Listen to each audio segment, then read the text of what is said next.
할렐루야. 오늘도 수요일에 오신 여러분 환영합니다. 오늘도 마음껏 주님을 찬양하고 예배하는 시간 되었으면 좋겠습니다.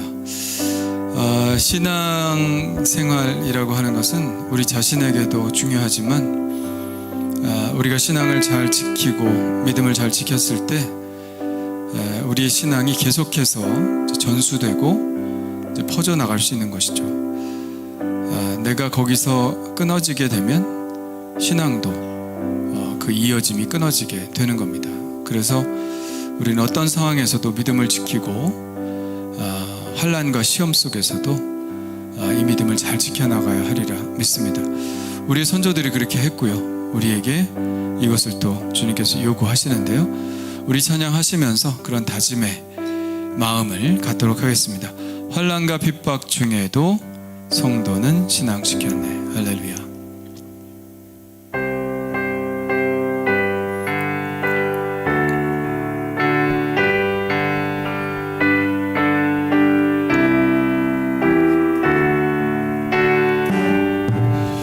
환난과 핍박 중에도 성도는 신앙 지켰네. 이 신앙 생각할 때에 기쁨이 충만하도다.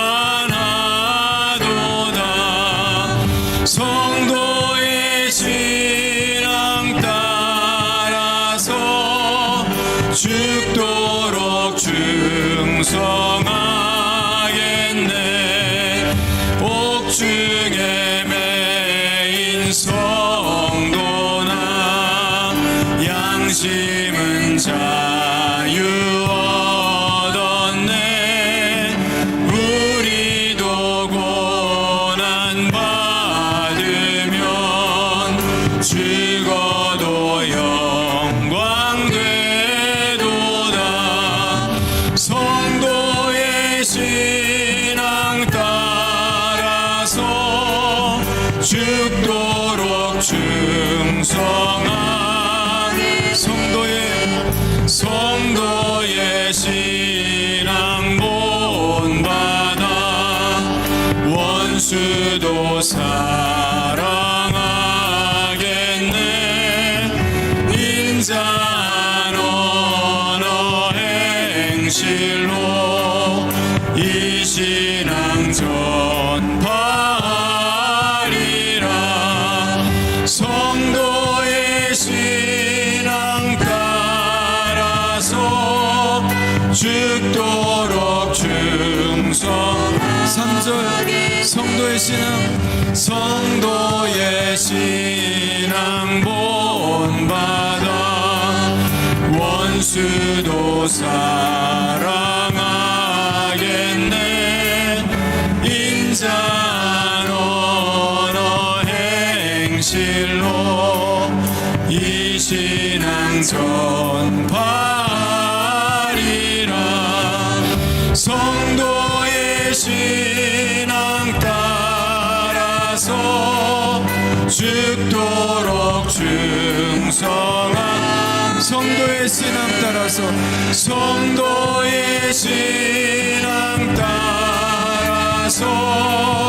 죽도록 충성하겠네.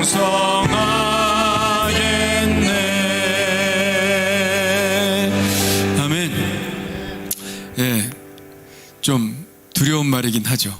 죽도록 충성하겠다. 죽도록 충성하겠다. 충성해서 죽는다는 얘기가 아니라 죽기까지, 죽을 때까지 충성하겠다. 우리 이 마음 펴지 마시길 바랍니다. 주님께서 끝까지 우리를 사랑하셨던 것처럼 우리도 끝까지 주님을 사랑합시다. 할렐루야. 기도하겠습니다. 할렐루야. 하나님 아버지 감사합니다. 우리의 신앙이 여기까지 오게 된 것은 수많은 사람들의 그 견딤이 있었기 때문입니다. 수많은 사람들의 그 믿음의 지조를 가졌기 때문입니다. 주여, 우리도 이 믿음이 죽음보다 삶보다 더 귀한 것이라면 이 믿음을 잘 지켜나갈 수 있도록 도와주시고, 그럴 때에 우리의 믿음으로 누군가 살아나는 것이니 주여 아버지 하나님, 이 귀한 믿음 우리가 꼭 지켜 누군가 내 믿음을 가지고 전파할 때에 그에게도 생명이 일어나는 놀라운 일들이 일어날 수 있도록 인도해 주시옵소서. 오늘도 그 마음으로 주님을 찬양합니다. 주님께서 베풀어 주신 그 큰 구원을 찬양합니다. 주님께서 우리에게 베풀어 주신 그 자녀의 특권을 감사하며 찬양합니다. 오늘 예배 가운데 하나님 임재하여 주셔서 우리의 찬양을 받아 주옵소서. 그리고 주님께서 들려주시고자 하는 말씀을 우리에게 들려주시옵소서. 예수님의 이름으로 기도하옵나이다. 아멘. 할렐루야. 우리 다 같이 일어날까요? 일어나셔서 주님의 이름을 높이며 찬양합시다. 우리 큰 박수로 찬양하며 하나님께 영광 돌리겠습니다. 할렐루야.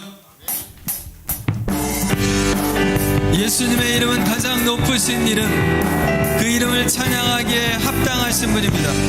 우리는 그러므로 마땅히 주님을 찬양합니다. 주 예수여, 주 예수여, 주 예수여, 높임을 받으시옵소서. 주 예수여, 주 예수여, 높임을 받으시. 주 예수여, 주 예수여, 주 예수여, 높임을 받으시옵소서. 주 예수여, 주 예수여, 높임을 받으시옵소서. 주님, 우리의 찬양을 받아 주시옵소서. 우리의 마음과 정성을 높여 주님을 찬양합니다. 할렐루야. 주 예수의 이름 높이세, 온 땅을 덮는 깃발처럼 모든 사람들 진리를 보며 길 대신 주를. 주 예수의 이름, 주 예수의 이름 높이세, 온 땅을 덮는 깃발처럼 모든 사람들 진리를 보며 길 대신 주를 알리. 주 예수여, 주 예수여, 높임을 받으시옵소서. 주 예수여, 주 예수여, 높임을 받으시옵소서. 한 걸음씩 전진하며 이 땅을 정복해가네. 기도로 무기 삼으며 원수는 무너지리 무너지리라. 주 예수의 이름 높이세, 온 땅을 덮는 깃발처럼 모든 사람들 진리를 보며 길 대신 주 예수의 이름 높이세. 주 예수의 이름 높이세, 온 땅을 덮는 깃발처럼 모든 사람들 진리를 보며 길 대신 주 예수여, 주 예수여, 주 예수여, 높임을 받으시옵소서. 주 예수여, 주 예수여, 높임을 받으시. 한 걸음씩 전진하며 이 땅을 정복해가네. 기도로 무기 삼으며 원수 주여 무너지리 무너지리라. 주 예수의 이름 높이세, 온 땅을 덮는 깃발처럼 모든 사람들 진리를 보며 길 대신 주를. 주 예수여, 주 예수여, 주 예수여, 높임을 받으시옵소서. 주 예수여, 주 예수여, 높임을 받으시. 주 예수여, 주 예수여, 주 예수여, 높임을 받으시옵소서. 주 예수여, 주 예수여, 높임을. 주 예수여, 주 예수여, 주 예수여, 높임을 받으시옵소서. 주 예수여, 주 예수여, 높임을 받으시옵소서. 할렐루야. 주님의 이름을 높입시다. 우리 박수로 주님 앞에 영광 돌립시다. 할렐루야.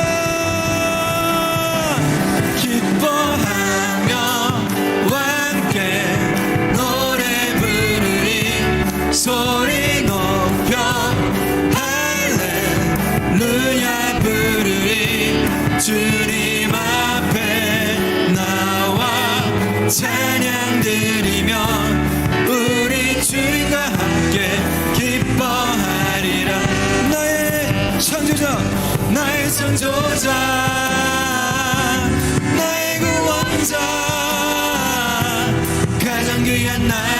예수님 찬양합니다. 나의 치료자 나의 선한 목자 되신 주 예수 나의 주 찬양하리. 기뻐하며 함께 노래 부르리. 소리 높여 할렐루야 부르리. 주님 앞에 나와 찬양들 주여 우리 주님과 함께 기뻐하리라. 나의 창조자 나의 창조자 나의 구원자 나의 예수님 찬양합니다. 나의 치료자 나의 선한 목자 되신 주 예수 나의 주 나의 창조자 나의 창조자 나의 구원자 가장 귀한 나의 예수님 찬양합니다. 나의 치료자 나의 선한 목자 되신 주 예수 나의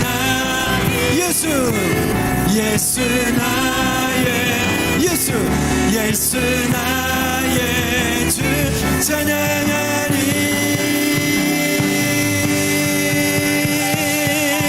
할렐루야.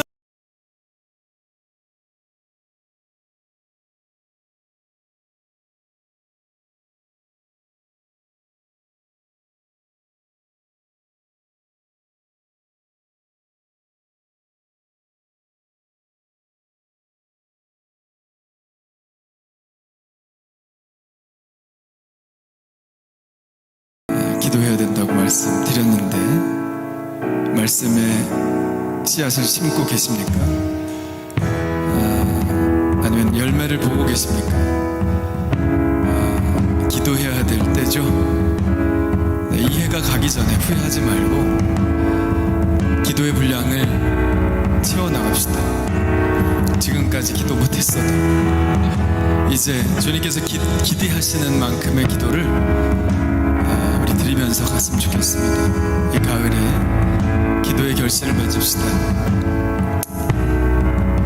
오늘 이 찬양하고 함께 기도할 때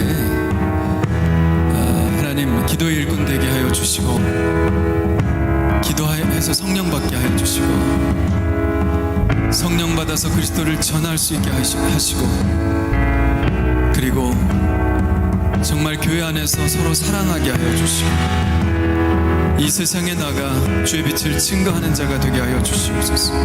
온전한 그리스도인으로 삶을 살도록 그것을 감당할 수 있도록 내게 능력을 주어 도하여 주옵소서.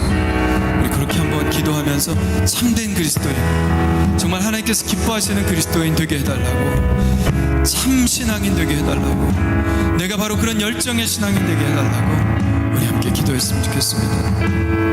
우리 함께 찬양하고 기도합시다. 오 주님, 우리 함께 기도해. 주님 주 앞에 나와 무릎 꿇고 긍휼 베푸시는 주 하늘을 향해 두 손 들고 하늘 문이 열리고 은혜의 빗줄기 이 땅 가득 내리도록 마침내 주 오셔서 의의 빗줄기 우리 위에 부시도록. 불 좀 꺼주시겠어요? 우리 함께 기도해. 주 앞에 나와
주옵소서.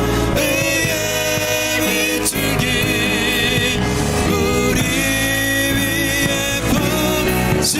우리 두 손 높이 들고 하늘문이 간절한 마음으로 주님께 간구합시다. 하늘의 문을 여시옵소서. 주님의 은혜 빗줄기를 내려주시옵소서. 성령의 빗줄기를 내려주시옵소서. 마침내 주옵소서. 의의 빗줄기 이 위에 품시도록 하늘문이 열리고 하늘문 주님 오 주님 이리 가득 내리도록 마침내 주옵소서. 주님 우리의 간절한 기도를 들어주시옵소서. 아버지 하나님 우리를 주님 앞에 세우시옵소서. 우리 주여 세 번 부르짖고 기도합니다. 주여 주여 주여 하나님 우리를 보시옵소서. 하나님의 자녀입니다. 아버지 우리가 간절히 부르짖고 기도하오니 하나님 아버지여 머리부터 발끝까지 당신의 은혜로 채워주시옵소서. 아버지 우리의 눈으로 보는 것 은혜로 보게 하여 주시옵소서. 우리의 말로 하는 것 아버지 은혜 말로 하게 하여 주시옵소서. 우리의 귀로 듣는 것 아버지 은혜로 듣게 하여 주시옵소서. 그래서 아버지 하나님이여 주님께서 우리에게 말씀하시는 것이 무엇인지 아버지 주님께서 우리에게 요구하시는 것이 무엇인지 하나님 아버지 그 거룩한 삶을 살아갈 수 있도록 도와주시고 아버지 그 거룩한 삶 안에 아버지 하나님 내가 그 안에 아버지 하나님 걷게 하여 주시옵소서. 주여 하늘의 문을 여시옵소서. 하나님 아버지여 기도의 문이 터지길 원합니다. 아버지 더 기도하길 원합니다. 아버지 우리 앞에 놓인 모든 문제를 놓고 아버지 내 생각과 아버지 내 마음으로 하는 것이 아니라 하나님께서 하시도록 하나님의 방법으로 하시도록 하나님 구하고 찾고 두드리길 원하오니 하나님 아버지가 기도할 때 임하시옵소서. 하나님 아버지 우리의 잘못된 생각들을 다 굴복하게 하여 주옵시고 하나님의 마음을 알게 하여 주시옵소서. 하나님 아버지 하늘의 문을 여시고 성령의 충만함으로 부어주시길 원합니다. 하나님 내 생각 나의 사상 나의 경험 다 녹아지기를 원합니다. 아버지 하나님의 마음 그 성령으로 내 마음에 가득하길 원하오니 주여 성령으로 충만하게 부어주시옵소서. 하나님의 은혜를 감당하기를 원합니다. 아버지 내게 내려주셨던 그 은혜를 아버지 하나님 저에게 허락하여 주시옵소서. 하나님 아버지여 내가 물러가 기도하길 원합니다. 내가 무릎을 꿇고 기도하길 원합니다. 주여 아버지 하나님 기도하게 하시고 성령 충만하게 하여 주시고 그 은혜로 아버지 하나님 그리스도 주님을 증거하며 이 생명의 말씀을 증거하며 아버지 하나님의 찬란한 천국 그 하나님의 나라를 증거하게 하여 주시옵소서. 하나님 아버지여 하나님 아버지여 아버지 하나님 내가 일상에 편안함을 추구하는 것이 아니라 하나님 아버지 하나님의 나라 아버지 주님이 하셨던 것처럼 아버지 하나님 그 나라를 추구하게 하여 주옵시고 아버지 그 뜻을 따라 행할 수 있도록 하나님 인도해 주시옵소서. 하나님 아버지 하나님의 세우신 이 아름다운 교회 이 교회를 통해서 영원 구원의 일들이 일어나길 원합니다. 바로 나를 통해서 그런 일이 일어나길 원하오니 주여 아버지 하나님의 힘으로 불가능하오니 주여 하늘의 문을 여셔서 하늘의 문을 여셔서 우리에게 응답하여 주시옵소서. 우리의 간절한 기도에 응답하여 주시옵소서. 오 주여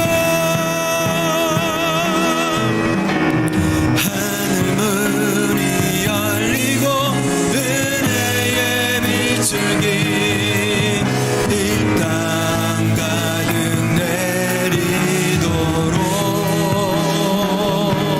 내리도록 마침내 주 오셔서 의의 비출기 우리 위에 부신 하늘문이 열리고 하늘문이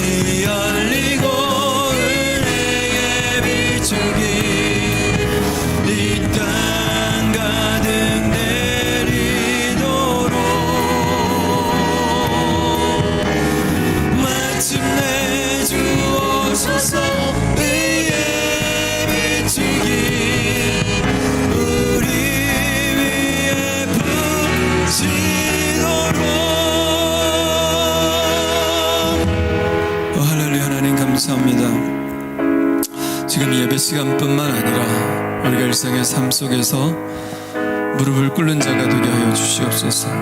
잠깐이라도 무릎을 꿇고 주님 만나는 시간 갖게 하여 주시고, 판단하기 전에, 어떤 말을 하기 전에, 하나님 아버지여 어떤 일을 하기 전에 먼저 잠시라도 주님께 묻고 행할 수 있도록 도와주셔서 우리가 일생의 삶을 살아나갈 때 잘못된 선택으로 아버지 하나님이여 정말 하나님의 마음을 슬프게 해드리지 않도록 하여 주옵소서. 낙심하지 말고 기도로 먼저 간구하라고 말씀해 주셨습니다. 주여, 주님이 계십니다. 우리에게 기도를 들으시는 주님이 계십니다. 그러니 주여, 주님께 간구하게 하여 주시고 주님께서 말씀하시는 것을 듣게 하여 주시며 그 뜻대로 행하는 자들이 되게 하여 주시옵소서. 오늘도 주님의 그 은혜의 영향력을 받고자 나왔습니다. 우리가 필요로 하는 것 아무것도 없습니다. 오직 주님의 임재만이 우리가 간절히 원하는 것이오니 임재하여 주시옵소서. 우리를 만져주시고 우리의 마음을 위로하여 주시고, 하나님, 우리의 마음이 원하는 것이 아니라 하나님께서 원하시는 마음 부어 주시옵소서. 주님을 예배하며 찬양하며 송축합니다. 예수님의 이름으로 기도하옵나이다. 아멘.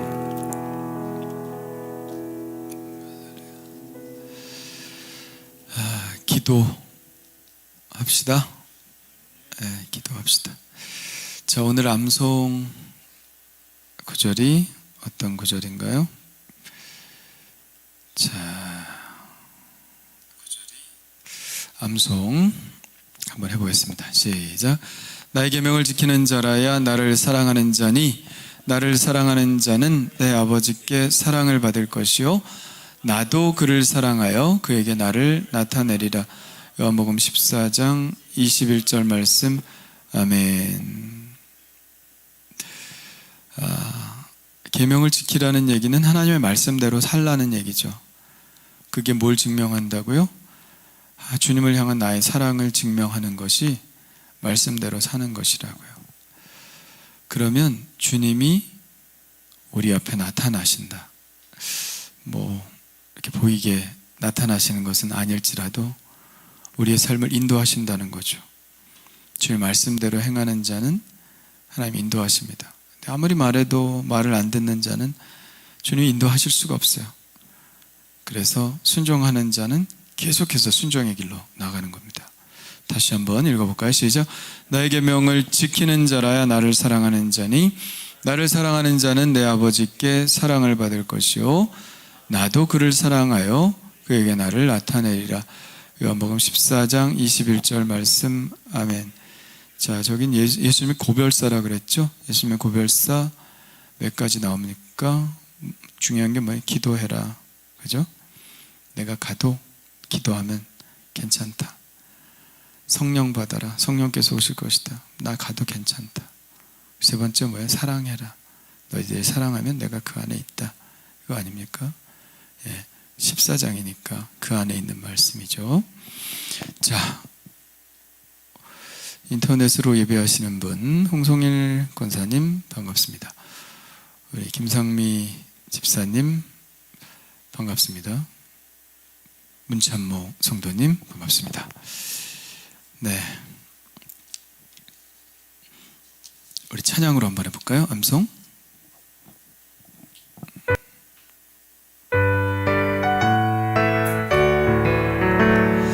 나의 계명을 지키는 자라야 나를 사랑하는 자니, 나를 사랑하는 자는 내 아버지께 사랑을 받을 것이요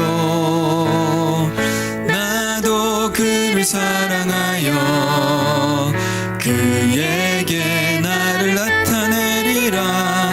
요한복음 14장 21절.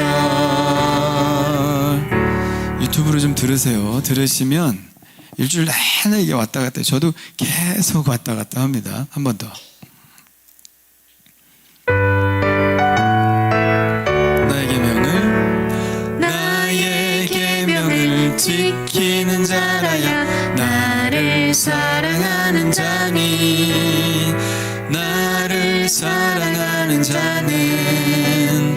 내 아버지께 사랑을 받을 것이요 나도 그를 사랑하여 그에게 나를 나타내리라. 요한복음 14장 21절.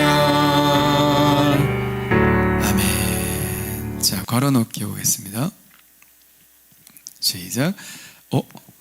괄호를 하나밖에 안 만들었나 봐 내가. 그냥 외우죠. 그냥. 시작. 나의 계명을 지키는 자라야 나를 사랑하는 자니 나를 사랑하는 자는 내 아버지께 사랑을 받을 것이요 나도 그를 사랑하여 그에게 나를 나타내리라. 요한복음 14장 21절 말씀. 아멘. 자, 잘하셨습니다. 여러분 옥중서신 계속 잘 읽고 계시죠? 스티커가 좀 덜 붙여 있는 것 같은데 20번 채우시길 바랍니다. 또 선물이 나갈 겁니다. 꼭 목사님 또 치킨 주시려고. 치킨보다 더 좋은 거 줄게요. 그래서 옥중서신 20번 이상 읽으시기를 바라고, 또 12월 첫째 주에 있는 성경 암송대회도 잘 준비하시길 바랍니다. 자, 오늘 책 띄는 날이죠. 에스겔 오늘 끝나는 날입니다. 고생 많았어요. 네, 책을 한번 띄면 이렇게 후련합니다. 에스겔 오늘 마지막 장인데 에스겔 48장 15절로 35절 좀 길긴 합니다만 네, 하나님 말씀이니까 하나도 빼놓지 말고 읽읍시다. 다 같이 읽겠습니다. 시작. 이 25,000척 다음으로 너비 5,000척은 속된 땅으로 구분하여 성읍을 세우며 거주하는 곳과 전원을 삼되 성읍이 그 중앙에 있게 할지니 그 크기는 북쪽도 4,500척이요 남쪽도 4,500척이요 동쪽도 4,500척이요 서쪽도 4,500척이며 그 성읍의 들은 북쪽으로 250척이요 남쪽으로 250척이요 동쪽으로 250척이요 서쪽으로 250척이며 예물을 삼아 거룩히 구별할 땅과 연접하여 남아있는 땅의 길이는 동쪽으로 10,000척이요 서쪽으로 10,000척이라. 곧 예물을 삼아 거룩하게 구별할 땅과 연접하였으며 그 땅의 소산을 성읍에서 일하는 자의 양식을 삼을지라.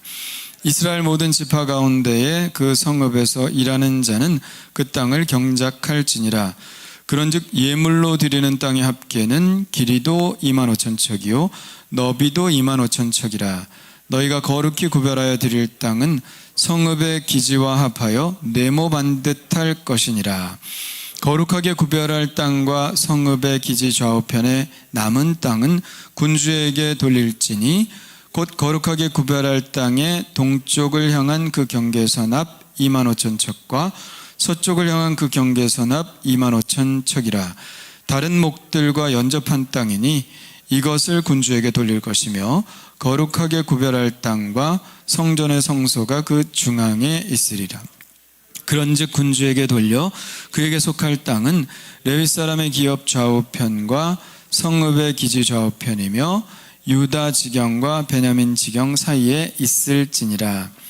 그 나머지 모든 지파는 동쪽에서 서쪽까지는 베냐민의 몫이요 베냐민 경계선 다음으로는 동쪽에서 서쪽까지 시므온의 몫이요 시므온 경계선 다음으로 동쪽에서 서쪽까지는 이사갈의 몫이요 이사갈 경계선 다음으로 동쪽에서 서쪽까지는 스불론의 몫이요 스불론 경계선 다음으로 동쪽에서 서쪽까지는 갓의 몫이며 갓 경계선 다음으로 남쪽 경계선은 다말에서부터 무리바 가데스 셈에 이르고 애굽 시내를 따라 대해에 이르나니 이것은 너희가 제비 뽑아 이스라엘 지파에게 나누어 주어 기업이 되게 할 땅이요 또 이것들은 그들의 몫이니라.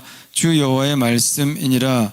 그 성읍의 출입구는 이러하니라. 북쪽의 너비가 4,500척이라. 그 성읍의 문들은 이스라엘 지파들의 이름을 따를 것인데 북쪽으로 문이 셋이라. 하나는 루벤 문이요 하나는 유다 문이요 하나는 네 문이며 동쪽의 너비는 4,500척이니 또한 문이 셋이라. 하나는 요셉 문이요 하나는 베냐민 문이요 하나는 단 문이며 남쪽의 너비는 4,500척이니 또한 문이 셋이라. 하나는 시므온 문이요 하나는 이사갈 문이요 하나는 스불렌 문이요 서쪽도 4,500척이니 또한 문이 셋이라. 하나는 갓 문이요 하나는 아셀 문이요 하나는 납달리 문이며 그 사방의 합계는 18,000척이라. 그날 후로는 그 성읍의 이름을 여호와 삼마라 하리라. 아멘. 뭔 말인지 모르겠죠.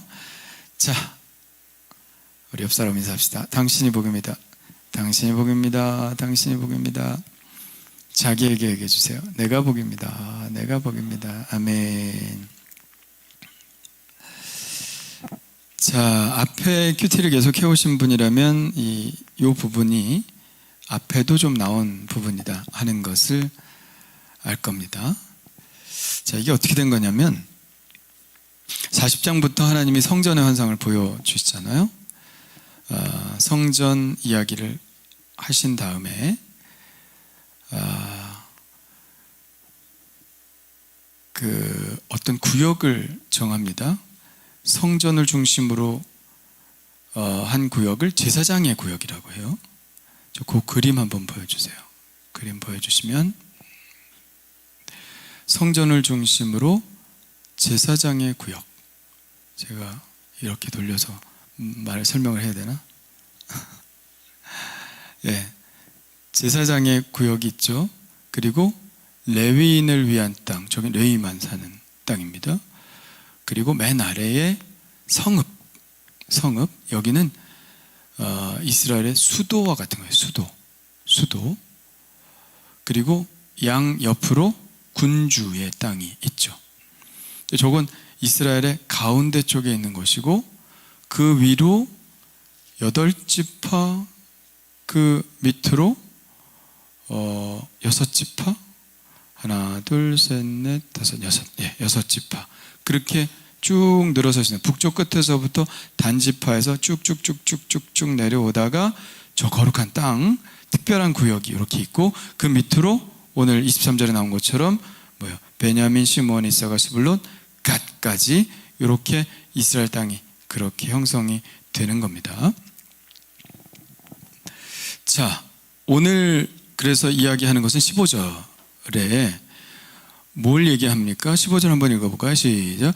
이 25,000척 다음으로 너비 5,000척은 속된 땅으로 구분하여 성읍을 세우며 거주하는 곳과 전원을 삼되 성읍이 그 중앙에 있게 할지니, 아까 그림에서 그 맨 밑에 있는 거죠. 저 성읍에 대한 설명을 하는 거예요.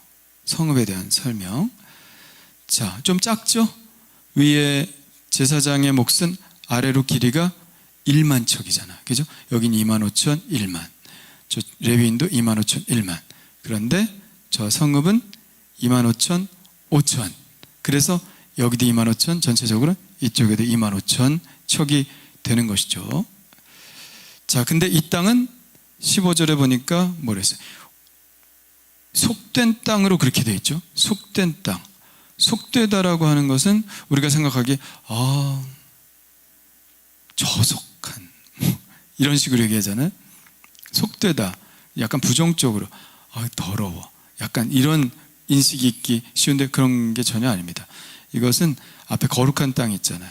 거룩한 땅에 비해서 이것은 세속적인 땅이다. 세속적인 땅이래요. 그래서 죄를 마음대로 지어도 되는 땅들이 아니라 하나님께 거룩하게 봉헌한 땅에 비하면 이 땅은 세속적인 땅이라는 얘기죠. 그게 더럽다는 얘기가 아니라 일상의 삶을 할 수 있는 공간, 아주 특별히 조심해서 하나님을 섬기지는 않아도 되는 공간, 하나님 섬기지 않는다는 얘기가 아니라 성전처럼 그런 공간은 아니다 하는 얘기를 하는 겁니다. 자, 그리고 21절에 보면 군주의 땅을 설명하고 있는데요. 21절 한번 읽어볼까요? 시작. 거룩하게 구별할 땅과 성읍의 기지 좌우편에 남은 땅은 군주에게 돌릴지니 곧 거룩하게 구별할 땅에 동쪽을 향한 그 경계선 앞 25,000척과 서쪽을 향한 그 경계선 앞 25,000척이라. 다른 목들과 연접한 땅이니 이것을 군주에게 돌릴 것이며 거룩하게 구별할 땅과 성전의 성소가 그 중앙에 있으리라. 아까 그 그림 한번 더 보여주시면 지금 설명한 게 딱 저거라는 것을 알겠죠. 양쪽에 세 땅과 연접한 땅이고 양쪽에 군주의 땅이 있다.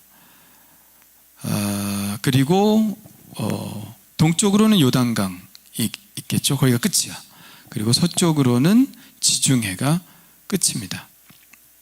자, 그런데 좀 생소한 단어가 있어요. 군주라는 단어가 있죠. 군주라는 단어. 그래서 제가 아니 왜 딴 데는 다 왕이라는 말을 쓰는데 왜 여긴 군주라는 말을 쓰나? 이렇게 생각해서 영어 성경을 찾아보니까 군주는 프린스라고 썼더라고요. 프린스.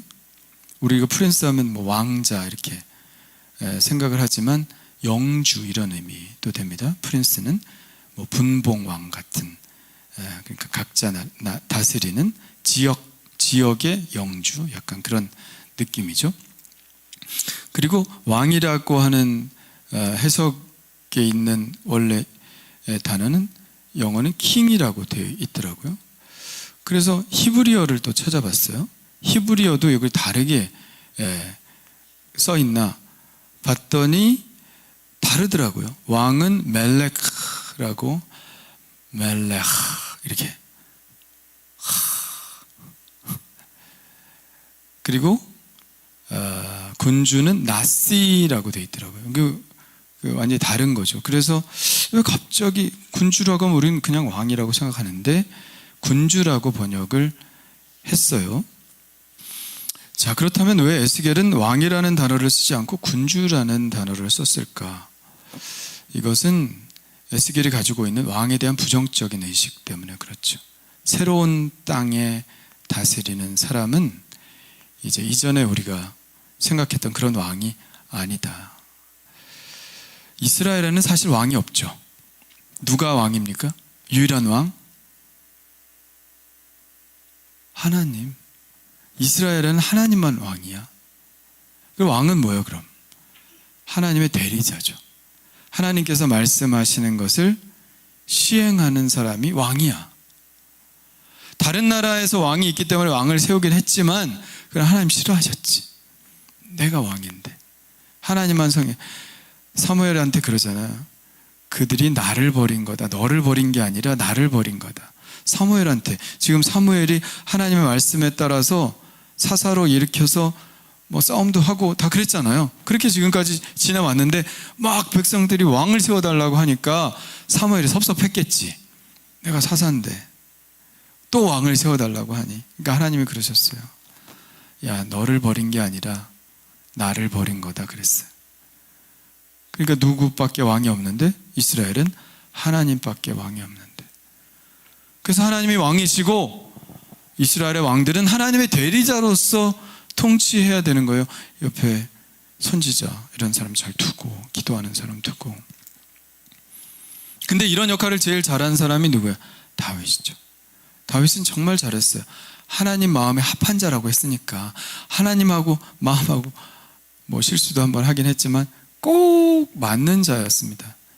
이게 왕의 하나님의 대리자로서의 모습인 거죠.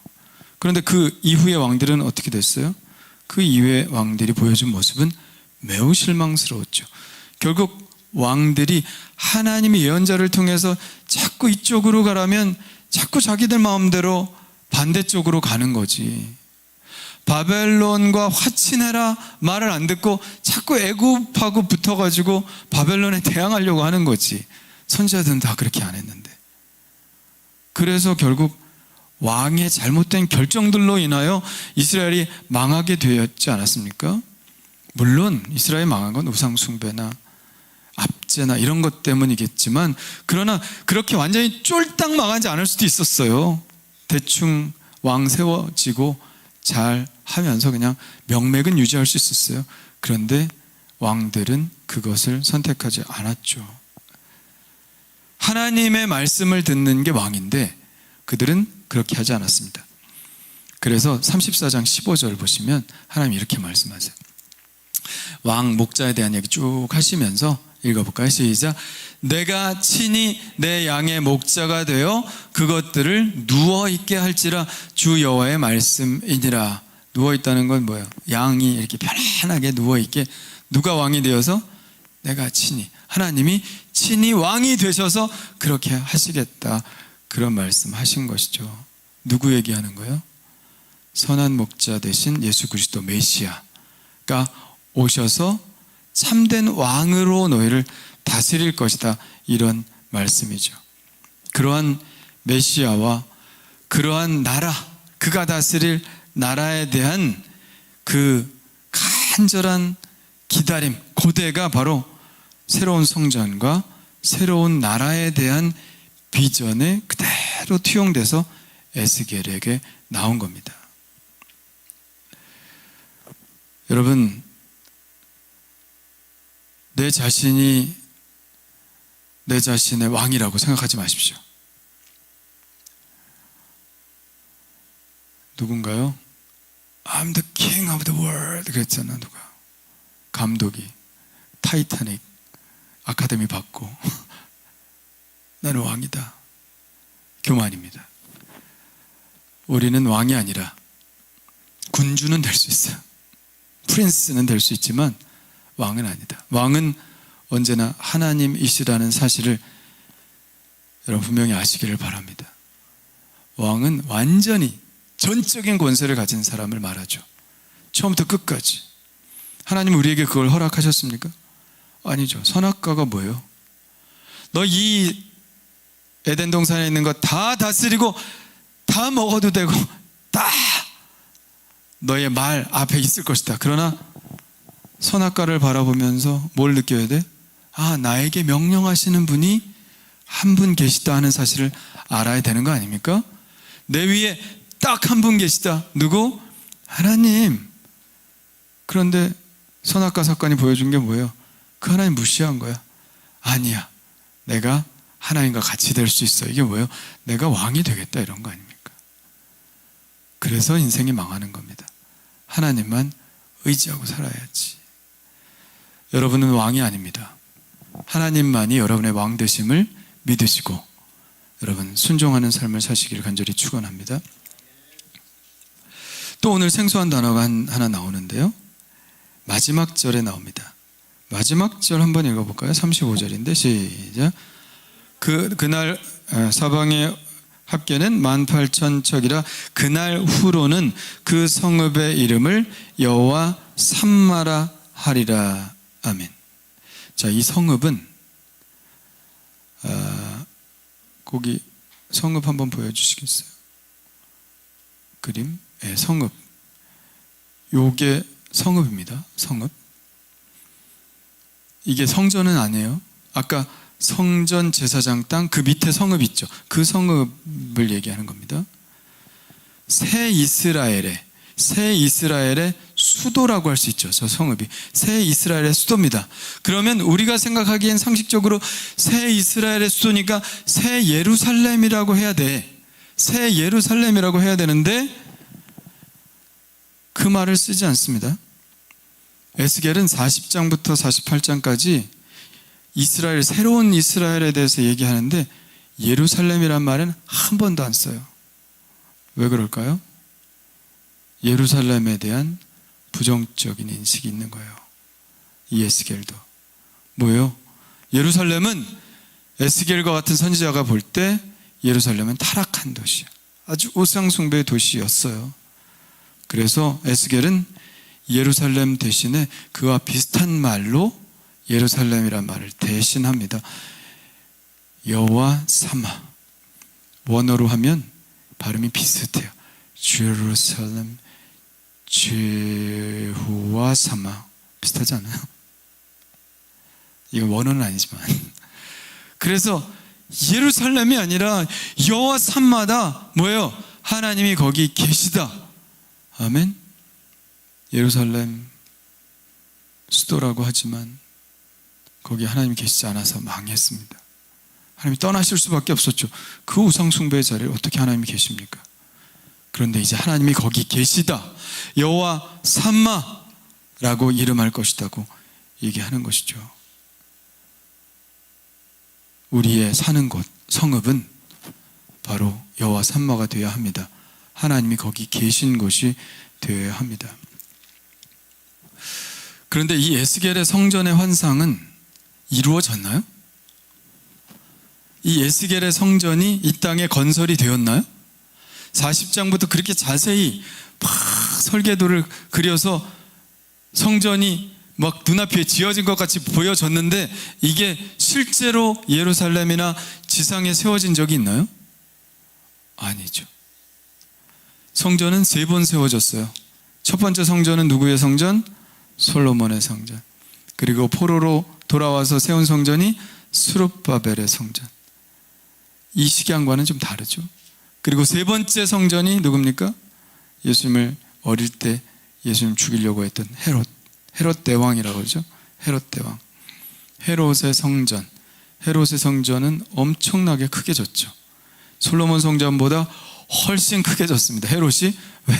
선심을 좀 받으려고 이스라엘 백성으로부터. 왜냐하면 헤롯은 이스라엘 사람이 아니거든.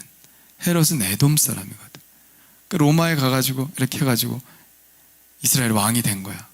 그러니까 인정을 안 하지 사람들이. 그러니까 예루살렘 성전을 뻑적지근하게 졌잖아. 그래서 그나마 백성들의 환심을 산 겁니다. 예? 예수님이 걸으셨던 그 성전은 헤롯 대왕이 건설한 성전이죠. 그 3번밖에 안 돼. 에스겔이 이게 봤던 이러한 성전은, 이 환상의 성전은 지금까지도 세워지지 않았습니다. 근데 왜 하나님께서는 이 지어지지도 않은 성전의 환상을 에스겔에게 말씀하셨을까요? 그 해답을 저는 요한계시록에서 찾을 수 있었습니다. 자, 31절 먼저 한번 볼까요? 31절 한번 읽어볼까요? 시작. 그 성읍의 문들은 이스라엘 지파들의 이름을 따를 것인데 북쪽으로 문이 셋이라 하나는 르우벤이 하면서 쭉 나오죠. 아까 다 읽었죠. 위에 3지파, 좌우에 또 아래에 3지파씩 해서 12지파. 그 성읍이 그렇게 되어 있습니다. 자, 그런데 이와 유사한 묘사가 요한계시록에 나오죠. 새 예루살렘, 거룩한 새 예루살렘, 천국, 하나님이 계신 천국의 성을 묘사하는데 이렇게 쓰고 있습니다. 10절, 12절, 13절까지 읽어보겠습니다. 시작. 성령으로 나를 데리고 크고 높은 산으로 올라가 하나님께로부터 하늘에서 내려오는 거룩한 성 예루살렘을 보이니 크고 높은 성곽이 있고 12문이 있는데 12천사가 있고 그 문들 위에 이름을 썼으니 이스라엘 자손 12지파의 이름들이라. 동쪽의 셈은 북쪽의 셈은 남쪽의 셈은 서쪽의 셈이니. 아멘. 똑같아요, 안 같아요? 똑같지. 천국의 그 사도 요한이 본 그 천국의 모습, 그 모습이 바로 에스겔의 성읍의 모습과 똑같다. 모양도 정사각형으로 똑같습니다. 계시록 21장 16절 한번 볼까요? 시작. 그 성은 네모가 반듯하여 길이와 너비가 같은지라 그 갈대자로 그 성을 측량하니 12,000스타디온이요 길이와 너비와 높이가 같더라. 아까 네모 반듯하다는 용어가 어디 나오죠? 20절 끝에 보면 네모 반듯할 것이라. 에스겔에서도 네모 반듯할 것이라. 여기서도 네모 반듯한 성읍입니다. 물론 저기 요한계시록의 천국의 성읍은 엄청나게 커요. 이 12,000스타디온이라고 그랬죠. 12,000스타디온이면 2,400km, 이쪽으로 2,400km, 저쪽으로 2,400km. 엄청 넓은 거죠. 자전거 타고 부산까지 갈 때 몇 킬로였어? 650. 근데 2,400이야. 저 평양을 넘어 어디 러시아까지 2,400km야. 엄청 크죠. 2,000. 이 에스겔의 성전보다 훨씬 크지만 숫자, 그 길이가 중요한 게 아니라 숫자가 주는 상징적인 의미가 중요한 것입니다.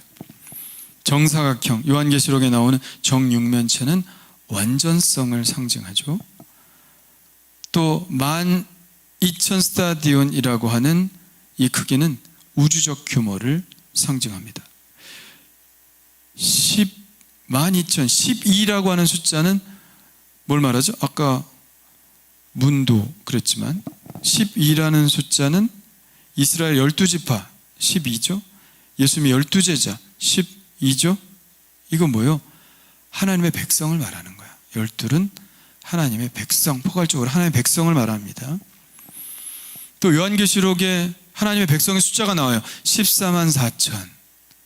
14만 4천이라는 숫자가 어떻게 나온 걸까요? 120 곱하기 120 하면 14만 4천이 돼요. 120이 뭐예요?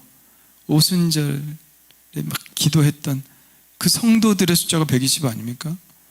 14만 4천은 그래서 그 120명이 아니라 전 세계에 있는 모든 그리스도인들의 숫자를 그냥 14만 4천이라고 얘기하는 거예요. 예? 신천지처럼 딱 14만 4천만 구원받고 이런 게 아닙니다. 12라고 하는 숫자가 주는 의미는 바로 하나님의 백성이죠. 12,200,000 스타디온 다 그런 겁니다. 그러니까 계시록의 새 예루살렘은 뭐예요? 우리 성도들의 도성이다. 우리 성도들이 다 가야 할 도성이다 라고 하는 것이죠. 유대인뿐만 아니라 예수 그리스도로 인해 구속받은 전 세계 모든 백성들이 거할 그 땅, 바로 그 천국을 이야기하는 것이고, 에스겔의 성전 환상은 이스라엘에 지어질 그 나라가 아니라 하나님께서 모든 성도들을 향해 주시는 그 성읍을 이야기하는 것이다. 에스겔이 지금까지 보았던 그 장황한 환상은 하나님께서 앞으로 이루실 그 나라를 보여주신 것입니다. 왕이 아니라 이스라엘의 참목자이신 메시아가 다스리는 나라, 이 땅에 건설될 나라가 아니라 완전하고 흠없는 모습으로 우리에게 다가올, 유대인들이 아니라 세계 모든 하나님의 백성들이 맞이하게 될 그 하나님의 나라를 본 것이죠. 예, 전혀 지금까지 이 지상에 건설되어 있지 않았던 그 에스겔이 보았던 그 하나님의 도성은 바로 우리를 기다리고 있을 것입니다. 아멘. 저 하나님의 나라, 그 완전한 곳에서 하나님이 우리와 함께 계시는 여호와 삼마, 여호와가 거기 계시다, 여호와 삼마의 성읍이 될 것이고, 우리는 하나님 곁에서 영원한 삶을 누리게 될 것이다. 참으로 놀랍지 않습니까? 에스겔이 수백 년 전에 이 환상을 보고 요한계시록에서 그 환상이 바로 천국의 하나님의 성읍의 환상이다라고 하는 것을 우리에게 보여주고 알려주고 계신 것이죠. 이것이 바로 포로지에서 그 신음하고 절망에 빠진 자들이 보게 된 환상이며, 우리가 이 세상에서 고난을 받고 힘들고 어렵게 사는 이런 사람들에게 보여주신 하나님의 소망의 환상일이라고 믿습니다. 이 세상은 완전하지 않고 악이 가득하고 여러 가지 결핍에 시달리는 땅이지만, 에스겔이 보여주었던 그 환상을 우리도 보고 천국의 그 하나님의 나라를 바라보며 살아갈 때 그것이 진정 우리의 희망이 되고 우리의 소망이 될 줄 믿습니다. 그 영원한 도성에 함께 가서 만나는 저와 여러분 되시기를 간절히 축원합니다. 기도하겠습니다. 주님 감사합니다. 에스겔 묵상을 잘 끝까지 마치게 하신 은혜를 감사드립니다. 에스겔이 본 미래의 환상을 통해서 하나님의 모든 백성들을 예비하셨음을 봅니다. 그 영원한 하나님의 도성을 꿈꾸오니 저희들 다 그 땅에 이르게 하여 주옵소서. 거룩한 성, 마치 신부가 남편을 위하여 단장한 것 같은 그 성읍에 들어가기에 합당한 거룩함을 우리에게 허락하여 주옵시고, 여호와 삼마, 하나님이 거기 계시다, 그 계신 곳에 영원한 삶을 함께, 그 영원한 시간을 함께 보내게 하여 주옵소서. 이제는 우리 주 예수 그리스도의 은혜와 하나님 아버지의 그 크신 사랑하심과 성령의 감화 감동 역사하심이 오늘 말씀을 듣고 영원한 하나님의 도성을 바라보는 하늘의 모든 성도들의 삶 위에 지금부터 영원토록 함께하여 주실 것을 간절히 축원하옵나이다. 아멘.